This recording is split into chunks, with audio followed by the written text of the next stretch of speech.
Mobile phone میں جو قرآن ہوتا ہے اس کو بغیر وضو کے ہم چھو سکتے ہیں یا نہیں؟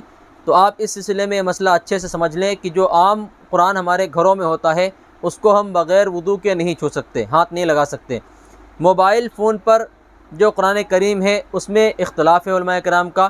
بہت سے علماء کرام یہ بھی کہتے ہیں کہ بھائی چھونا جائز ہے، کیونکہ وہ اصل قرآن نہیں ہے، وہ ایک طرح سے عکس ہے۔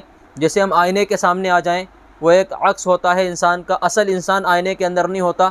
ویسے ہی کہتے ہیں کہ جو قرآن موبائل فون میں ہوتا ہے اپلیکیشن میں، وہ اصل قرآن نہیں ہے بلکہ عکس ہے، اس لیے وہ کہتے ہیں کہ اس کا چھونا جائز ہے۔ لیکن بہت سے علماء کرام یہ بھی کہتے ہیں کہ اس کا قرآن کریم کا چھونا جائز نہیں ہے۔ جب اپلیکیشن کھل کر سامنے آ جائے گا اور اس کی آیتیں، اس کے حروف آپ کے سامنے ہوں گے تو پھر بغیر وضو کے ہاتھ نہیں لگا سکتے۔ میری رائے بھی یہی ہے کہ قرآن کریم جب آپ کے سامنے ہو اسکرین پر تو آپ بغیر وضو کے اس کو ہاتھ نہ لگائیں، بغیر وضو کے نہ چھوئیں۔ علماء کرام کے درمیان اختلاف ہونے کی وجہ سے آپ پر اس سلسلے میں گناہ پڑے چاہے نہ پڑے، لیکن اتنا ضرور ہوگا کہ قرآن کریم کی اہمیت دل سے نکلے گی، اس کے حروف کی جو عزت ہے، اس کے حروف اور قرآن کریم کی آیتوں کا جو احترام ہمارے دلوں کے اندر بیٹھا ہوا ہے وہ ہمارے دلوں سے نکل جائے گا۔ اس لیے آپ بغیر وضو کے قرآن کریم کو نہ چھوئیں، چاہے وہ اصل میں ہو یا موبائل کی اسکرین پر ہو۔